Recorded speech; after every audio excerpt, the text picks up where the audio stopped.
Hello everyone, my name is Dr. Hina Sharma. Today we discuss about a topic of community medicine, that is the rapid sand filter. We already discussed about slow sand filter. So rapid sand filter को study करने के लिए हमें slow sand filter क्या होता है, वो कैसे काम करता है, हमें बहुत यूज़फुल रहेगा। अगर हम वो समझ चुके हैं तो यहाँ हमें वो बहुत यूज़फुल रहेगा। Rapid sand filter first time USA में यूज़ किया गया था 1885 में। ये गैप स्लो सैंड फिल्टर के बाद 50 सालों के आसपास का था। रैपिड सैंड फिल्टर मेनली दो टाइप के होते हैं, ग्रेविटी टाइप और pressure type. Pressure type rapid sand filter भी यूज़ किए जाते हैं, लेकिन gravity type of sand filter है, जो रैपिड सैंड फिल्टर है, वो बहुत ज़्यादा यूज़ किए जाते हैं। कॉमनली जो यूज़ किए जाते हैं वो gravity type slow rapid sand filter होते हैं। सबसे पहले हम रैपिड सैंड फिल्टर की कंस्ट्रक्शंस कैसे होती हैं, ये कैसे बना हुआ होता है, हम ये देखते हैं। रैपिड सैंड फिल्टर का कंस्ट्रक्शन कुछ स्लो सैंड फिल्टर की तरह होता है। जैसे कि हमने स्लो सैंड फिल्टर में देखा था, अपर लेयर सुपरटेंडेंट वाटर की होती है, उसके बाद सैंड बेड है, उसके बाद जो सैंड बेड को सपोर्ट करता है क्रॉस ग्रेवल होती है, उसमें परफोरेटेड पाइप्स होती हैं, पाइप से हम प्योर वाटर कलेक्ट कर सकते हैं। Same as rapid sand filter में अपर लेयर 1.5 मीटर की अपर लेयर सुपरटेंडेंट वाटर की होती है, जो अनट्रीटेड अनफिल्टर्ड वाटर होता है। उसके बाद सैंड बेड होता है, जिसमें फर्स्ट लेयर फाइन सैंड, उसके बाद gravel sand, then coarse sand की होती है, और क्रॉस इस सैंड बेड को सपोर्ट करता है क्रॉस ग्रेवल। क्रॉस ग्रेवल में से पाइप्स निकलती हैं, परफोरेटेड पाइप्स होती हैं, जिनके थ्रू हमें प्योर वाटर मिलता है और हम उसे कलेक्ट करते हैं। अगर हम इसके लिए एक डायग्राम देखें तो let's see. As you see in the diagram, ऊपर पाइप्स लगी हुई हैं जिनसे रो वाटर आता है। उसके बाद सैंड बेड है जिसे सपोर्ट कर रही है क्रॉस ग्रेवल। उसके नीचे परफोरेटेड पाइप्स हैं जिससे हमें प्योर वाटर मिलता है।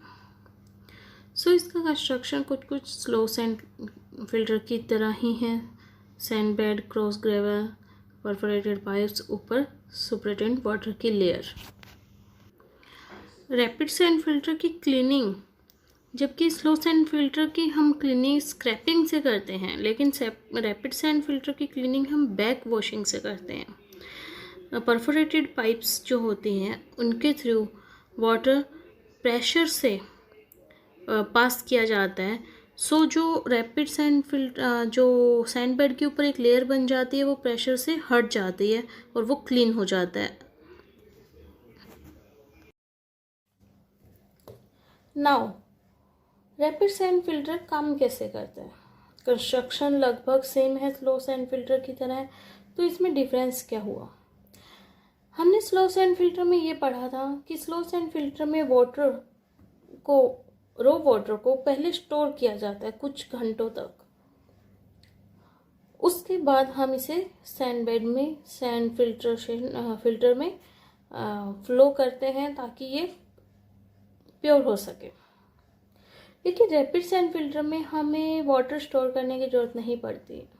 हम इस डायरेक्टली रो वाटर यूज़ करते हैं। हम डायरेक्ट कैनाल से, डायरेक्ट रिवर से डायरेक्ट वाटर लेते हैं और उसे यूज़ करते हैं। लेकिन फिल्टर तक आने से पहले वाटर को प्री ट्रीटमेंट दिया जाता है। उससे हम वाटर को प्री ट्रीटमेंट देते हैं, उसके बाद वाटर फिल्टर तक जाता है। सो इसे प्री ट्रीटमेंट ऑफ वाटर बोलते हैं, जिसमें कि सबसे पहले हम वाटर में रो वाटर हमने लिया, उसमें एलम मिक्स करते हैं। उसके बाद एलम 5 to 40 mg पर लीटर के अकॉर्डिंग मिक्स की जाती है। ये डिपेंड करता है वाटर की टर्बिडिटी कैसी है, कलर कैसा है, कंटामिनेशन कैसा है, इन सब पे डिपेंड करता है। उसके बाद एक इस वाटर को एलएम मिक्स करने के बाद इस वाटर को रैपिड सैंड फिल्टर में मूव कर देते हैं। रैपिड सैंड फिल्टर में कुछ मिनटों 5 मिनट 4 मिनट 4-5 मिनट के लिए इसे वाटर को रैपिडली मिक्स किया जाता है। रैपिडली इसे मिक्स करते हैं वाटर को। जब इस वाटर रैपिडली एलम वाटर में मिक्स हो जाती है तो इसे next chamber that is flocculation chamber में शिफ्ट करते हैं। फ्लैक्यूलेशन चैम्बर में एक मोटर फिक्स होती है जिसमें पैडल्स लगे हुए होते हैं। ये पैडल्स स्लोली जेंटली वाटर में मूव करते रहते हैं। सो वाटर धीरे धीरे उस वाटर को स्टाइल करते रहते हैं। धीरे धीरे वाटर हिलता रहता है, धीरे धीरे वाटर मिक्स होता रहता है, एलम मिक्स होती रहती है वाटर में, स्टाइल करते रहते हैं धीरे धीरे ये पैडल्स। सो धीरे धीरे ये पैडल्स वाटर में स्टाइल करते हैं नियर अबाउट 30 मिनट्स। तो जो एलम है वो एक थिक वाइटिश फ्लैक्यूलेंट के रूप में ऊपर आ जाती है। 30 मिनट के बाद जब एलम ऊपर आ गई तो हम इस वाटर को सेडिमेंटेशन टैंक में शिफ्ट कर देते हैं। सेडिमेंटेशन टैंक में जो फ्लैक्यूल्स है, जो एलम के फ्लैक्यूल्स बन गए हैं, वो सेडिमेंट हो जाते हैं और पूरे नहीं हो पाते हैं, थोड़े बहुत रह जाते हैं वाटर में। लेकिन जब वो सेडिमेंट हो जाते हैं 2 से 3 घंटों में तो हम उसको ट्रांसफ़र कर देते हैं वाटर को फिल्टर बेड पे, रैपिड सैंड फिल्टर में। सो इसके लिए अगर हम एक डायग्राम देखें इस प्रोसेस को समझने के लिए कि पहले एलम मिक्स की, फिर इसे rapid sand filter rapid mixing chamber में ऐड किया वाटर को, उसके बाद वाटर फ्लैक्यूलेट चैम्बर में शिफ्ट किया गया, उसके बाद सेडिमेंटेशन टैंक में, उसके बाद फिल्टर के लिए आया वाटर। अगर इसके लिए हम एक डायग्राम देखना चाहें तो लेट्स सी।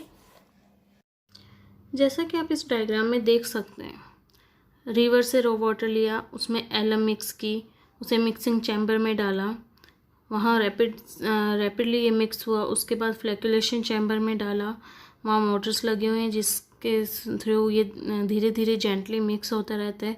उसके बाद से सेडिमेंटेशन टैंक में शिफ्ट करते हैं, उसके बाद ये फिल्टर में जाता है। उसके बाद इसे क्लोरीनेशन प्रोसेस दिया जाता है जो हम आगे पढ़ेंगे। उसके बाद हम इसे स्टोर कर लेते हैं और कंजप्शन के लिए यूज़ कर लेते हैं।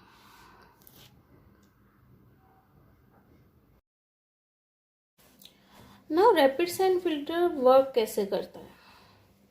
रैपिड सैंड फिल्टर का वर्क सेम होता है जैसे स्लो सैंड फिल्टर का होता है, लेकिन रैपिड सैंड फिल्टर में क्या होता है कि बैक्टीरिया, एल्गाई, क्योंकि हमने वाटर प्री ट्रीटमेंट दे चुके हैं, एलम दे चुके हैं, तो जूलॉजी लेयर जो वाइटल लेयर है वो नहीं बन पाती है।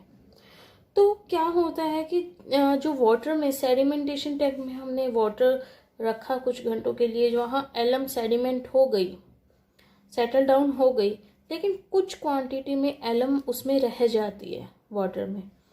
सो क्या होता है कि जब हम फिल्टर बेड पे वाटर पास होता है फिल्टर बेड से, तो एलम जो होती है वो एक लेयर बना देती है सैंड बेड पे, जो कि सेम है जैसे वाइटल लेयर है स्लो सैंड फिल्टर में, जो कि इफेक्टिव प्योरिफिकेशन में हेल्पफुल रहती है।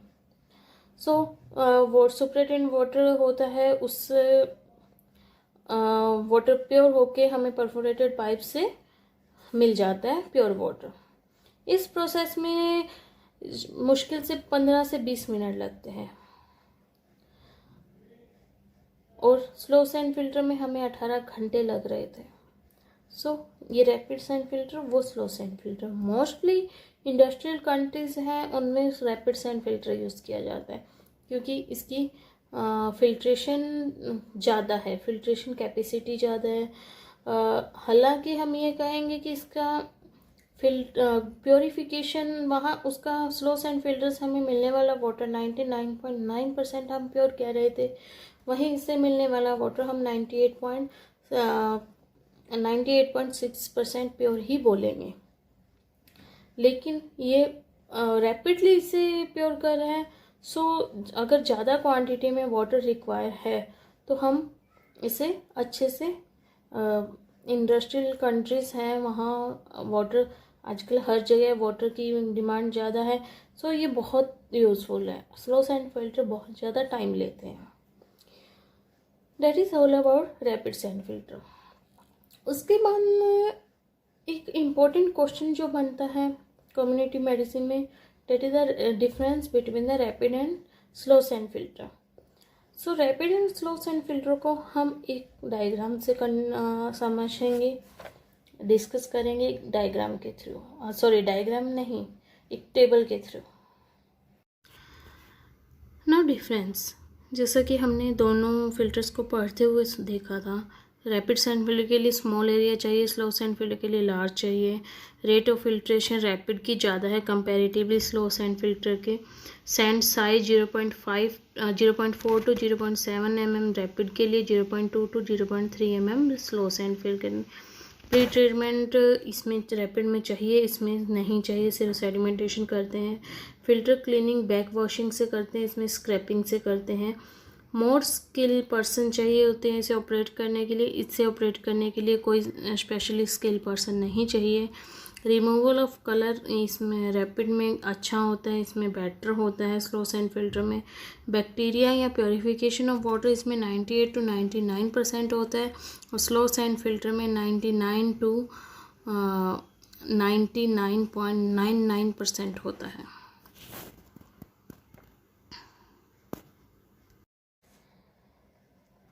That's all about rapid sand filter and difference between the rapid sand filter and slow sand filter. In next video, we discuss about purification of water on the small scale. Okay, thank you everyone. Thank you.